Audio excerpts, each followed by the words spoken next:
anything more than 11, we will call it what? Hypercalcemia. And anything less than 8.7, we will call it hypocalcemia. Okay. Now, why is these two terms important for you people to understand? Okay. Normal values 8.7 to 11. Okay. 8.7 to 11 mg per dl. Okay. Now, but that is important for a clinical purpose, for a clinical relevance. Okay, I'll tell you more about it later once we complete the procedure part and the practical part. So we will, as you know, we will calculate, we'll learn to how to calculate the serum calcium value from a given sample using the OCPC method. What method? The OCPC method. Okay. OCPC is what? OCPC is what? O crystalloophthalmic complexone method. Okay. Now this is a reagent. Okay. Now you will be provided with a calcium kit and you will have certain reagents in there. Okay. And you will have this one also. Now we will use this one to actually estimate the calcium value from the sample that you will be provided with. Now what is the aim? As you all know, you have completed so many practicals, you know how to write your practical stuff. First you will write aim, which I have already mentioned multiple times. Now estimate serum calcium by OCPC method for given sample. Clear? Clear? Now the principle. I have written the reaction over here and I will tell you the principle. Principle is what? Principle is the given sample when reacts with the OCPC reagent in an alkaline medium, it produces a purple color reagent. Okay. Now the color of the reagent is directly proportional to the amount of calcium that is present in that sample. Okay. Is that clear enough? Is that clear enough? Okay. I'll repeat it. Okay. When the sample is reacted with the OCPC in an alkaline medium, it produces a purple color solution. The purple color is directly proportional to the amount of calcium that is present in that sample. Now clear? Okay. Okay. Now we know the principle. Here you can already see. This is the calcium that is present in the sample. This is the OCPC. And a purple color complex is being formed when reacted in an alkaline medium. Okay. Now this purple color complex that is being formed is directly proportional to what? The amount of calcium that is present in that sample. Okay. Now if a little calcium is present, no more like that, there's no hypercalcemia or eucalcemia. Okay. Very little calcium is present. So light purple will color you'll see. Okay, if there is hypercalcemia suppose, then you'll see dark purple color complex. Okay, but that is not a catch. You can't like see the color and determine how much calcium is already present in it. This is just for the reference purpose. Okay. Now you know what are the key points that you need to remember. One is alkaline medium, another is this purple color. When mixed in alkaline medium, it will give you this. Okay, now the principle is clear to all of you. Okay, now we'll move to what? Procedure. Now the rest of the things you know, materials required. No? You know now materials required, what materials you need to perform a practical. That is very easy. I'm not repeating it again here. Now the reagents. Reagents are what I already told you. You will be provided with what? A calcium kit. What a calcium kit. Now calcium kit will have three things. One is the L1 reagent, that is a buffer reagent. One is the L2, that is the color reagent. Another is the S, the calcium standard. You'll be provided with these three things. Alright. Now how to use these three things to actually get the value of calcium that we really want, that the purpose of our experiment that we are going to perform. No? Now see, look at this table. Look at this table. We'll take 3 test tubes. You have already performed so many practicals, you know, blank, standard, test. Now, easy stuff. Now blank, standard and test. We have put it here all together. Now we'll do what? We'll take all these reagents that I have mentioned over here. We'll take buffer and color, L1 and L2, 500 microliter in each test tube, in each base, standard and test. All of this, okay? 500 each. All right, clear everybody? Clear? Any doubt? Okay. Now the second step is what? Second step is we'll take distilled water 20 ml and we'll put it in what? Base. Because it's a base, we'll use distilled water only. Right? Common sense. No rocket science in it. Calcium standard we'll use for standard test 20 ml again. No rocket science. Easy. Sample we will take 20 and use it in our test 20 ml. Okay? Again very easy. No rocket science behind it. Clear? Clear? Okay, so you understood this thing? Can you guys repeat it for my sake so that I can be assured that you at least understood something? What do you need to do? How will you perform? All what? Huh? 3 test tubes. Then we'll put all the 2 reagents equally 500 microliter in all the 3 test tubes. Distilled water in base 20 ml, 20 ml standard in standard and 20 ml sample in test. Okay, now reagents are being put. Now we'll do what? Now we'll mix. We'll mix them. Okay, now I'll keep them for 5 minutes and wait. We'll keep them for 5 minutes and wait. After 5 minutes, what comes our calculation part? We'll use a colorimeter to perform it. Okay. Now for writing purpose, you of course will mention the blank one. But while you perform, you don't need to perform for the blank one. You straight away jump into the standard and the test part. Okay. Straight away you jump into the standard and the test part. No need to perform for the blank thing. It is for only writing purpose. You straight away get the value for standard in colorimeter and write it over here and test. Now the test divided by standard multiplied by 10 will give you what? Will give you the serum calcium. Understood? What you'll do? What you'll do? After these complexes are formed in your test tubes, in your respective test tubes, all the complexes are being formed after you have mixed and matched all these things. After then you will wait for 5 minutes. Use the calorimeter and then you will get the value of standard and test. You do divide. Okay, test divided by standard multiplied by 10, you get the value. Easy? Easy? Clear? All of you all clear? Okay. And this you have to do within 60 minutes. Okay, you don't make the complex and you forget and you come after 2 hours and perform it. No, it is not going to work like that. You wait for 5 minutes and within 60 minutes, you do it. Okay, and while writing, you will write within 60 minutes against the blank, but it's just for the writing purpose. You don't need to perform it against the blank. You straight away do it with test and standard only. Okay, clear this much? Clear? Now you have got the serum calcium value. Okay, we have already estimated the value. Could you estimate in your imagination? Could you? You couldn't? Normal 570. 570. Okay. 570, but if you know in different I think 570 is not there in that, so we'll take the nearest wavelength. Okay, done. Okay, now we have estimated the serum calcium value. We have the serum calcium for, suppose we have calculated the serum calcium for the given sample to be 6 mg per dl. So what is this person suffering from if he's having hypocalcemia, right? So now we jump into the clinical part, interesting part. Okay, now do you know the calcium metabolism thing I asked you before also? Do you have any idea about how is calcium being metabolized in our body, how it is excreted and how it is absorbed and reabsorbed and all these things? You have any idea? You don't? Okay, I won't give you an idea about the physiology either. You read it in your physiology classes. I'll just give you the briefing, okay, the basic understanding how the calcium is being regulated in our body. Now the most important thing which is important for calcium regulation is PTH. What is it? PTH. Parathyroid hormone. Very good. Okay. Now PTH is responsible actually for our calcium metabolism. Now how does PTH plays this important role? Suppose this is, now one important thing I need to tell you. How is calcium stored in our body? In which form calcium is stored in our body? What?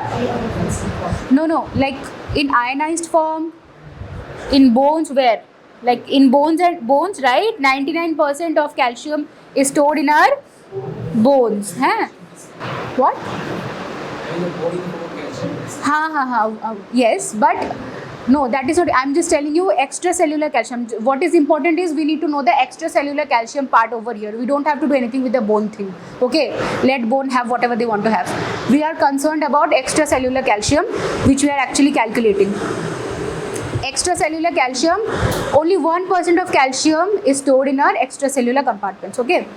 Now, anything happens over here. Suppose this is the cell, all right, this is the extracellular part.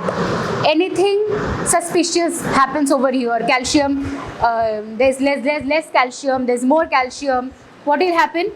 The PTH will be activated to play its role actually, okay? The PTH will be activated. What will the PTH do?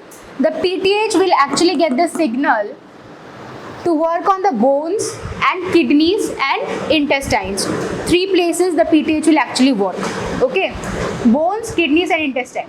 PTH will signal the bones to release more calcium or to absorb, not absorb actually, to stop, like put a brake on calcium release or something from the bones. And if it is less, it will signal the bones to release more calcium by breaking, by breaking bones or like all of that. So that's why we get more often fractures in our body when we have less calcium, because the PTH is actually signaling our bones to get more vulnerable and then get a fracture, and then more calcium is being released in our body. So that's why it is getting balanced actually. So that's why our bones really get weak when we have less calcium in our body. So that's why our bones are getting affected, to actually maintain the calcium hemostasis. Okay, so bones. Next is kidneys. Okay, now PTH will actually direct the kidneys to reabsorb more calcium, not to excrete calcium. Now PTH knows that there's less calcium in the body. Now PTH will tell the kidneys, no, kidneys, you don't excrete more calcium from our body. We already have less calcium, or we have more calcium. PTH, you need to excrete more and more calcium so that there's a balance in our body. Okay, so PTH does this to our kidneys, and kidneys act accordingly, and that's how calcium balance is being maintained. And then kidneys actually, vitamin D, they regulate actually the vitamin D to actually again signal the intestines to absorb and reabsorb calcium accordingly of our body's needs. Okay, so that's how vitamin D is also signaling the intestine to reabsorb or to excrete more calcium according to our body needs. All these things are regulated by whom?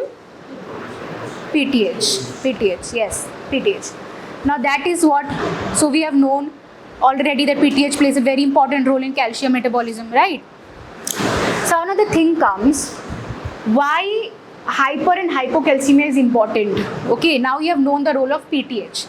So what do you think if a person having more calcium in their blood, okay, more calcium, so how is the PTH is being affected? What can be the conditions?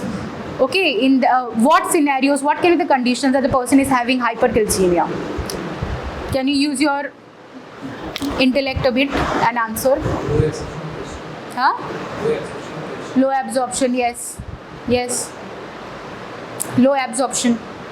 More absorption কমে গেলে কি হচ্ছে? হ্যাঁ, absorption কমে গেলে আমাদের body থেকে মানে ওটা ইন্টেস্টাইন থেকে, that is secondary. Okay, we will focus on only the conditions. These are the conditions that you need to actually remember. Okay, osteoclastic bone reabsorption, this is a condition that you need to remember.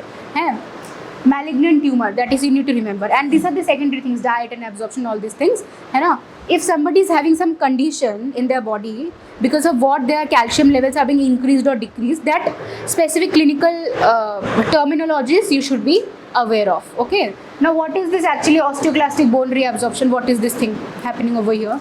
Now in our bones, the PTH does what? The PTH actually causes osteoclastic formation on our bones, and then again in turn they'll signal the osteoclast to actually break down and release more and more calcium in our blood so that the calcium balance is being maintained. That's why in osteoclastic bone reabsorption, calcium values is increased. That means we have hypercalcemia. Did you understand why this syndrome is important? Malignant tumor, why it is important? Malignant tumor, why is it important? You having a malignant tumor, okay? Now PTH, a tumor is what? It is replicating itself. The cells are replicating itself. Okay, it's neoplasia. It's uncontrolled replication of cells. Okay, you are having a tumor. Okay, so what will there will be more secretion of PTH. More secretion of PTH is what? In turn, increase in calcium levels, right? Clear? Now diet and absorption, you all are intelligent enough, you know how it is affecting. I already said in this metabolism. Okay, clear? Okay. Now same with hypocalcemia. How hypocalcemia is regulated by PTH again in our body. Hypocalcemia is what? Either less calcium is entering the blood or more calcium is going out of the blood. Either of the two conditions, right? Now less calcium in blood. Hypoparathyroidism. There is hypoparathyroidism. Hypoparathyroidism, low PTH, low calcium. Easy, right? Surgical removal of the parathyroid gland itself. There is no parathyroid gland, there is no PTH, there is less calcium. Okay? Autoimmune destruction. Some kind of autoimmune disease is there in your body which is actually destructing the PTH gland only. The autoimmune disease against the PTH gland, destructing the PTH gland. So less PTH and less calcium. Okay? And magnesium deficiency also you need to remember. Okay? Now more calcium actually excreting from our blood. That is also one that can also be a reason for hypocalcemia, right? So how is more calcium being excreted from our body? I said what? Calciums, actually kidneys absorb and reabsorb calcium from our bodies, right? If kidneys somehow stop functioning, what will happen? What will happen? More calcium will not get excreted. No, not get excreted, or it will get excreted. There will be no control actually if the kidneys somehow stop functioning. Okay. So renal failure.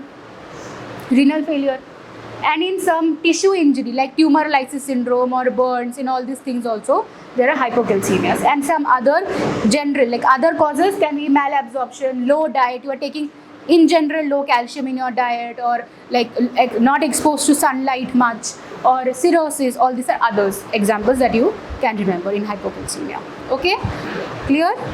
Did you understand? Okay. So did you understand the experiment procedure, how to perform and everything? Okay.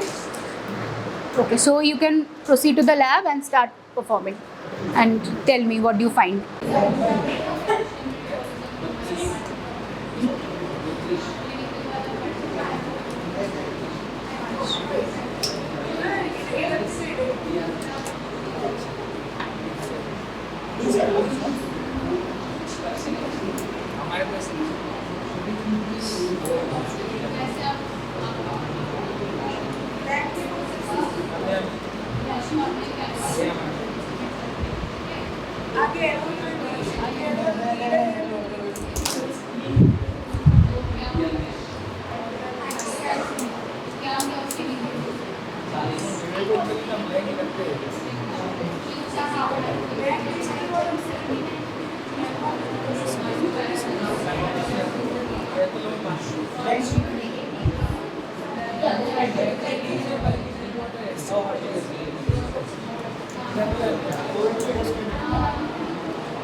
সাথে নেওয়ার সাথে থেকে কত বিস্তারিত বলুন ওই calcium থেকে কাফার কেজেন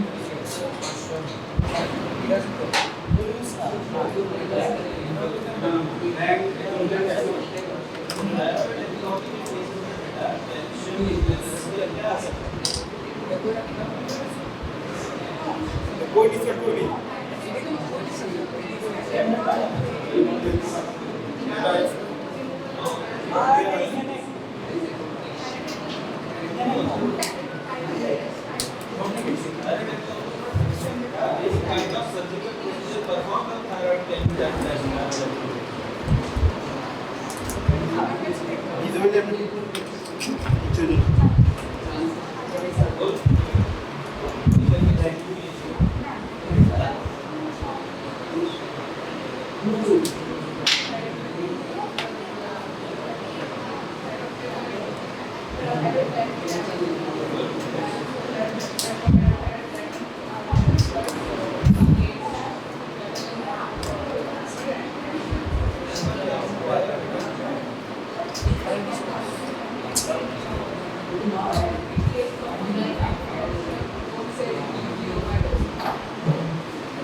आइडिया से এই কারণে কইছি লাগানোর সাথে সাথে লোনের সাথে সাথে সাথে ক্যাপগুলো লাগা আর নইলে হাতে করে দিবি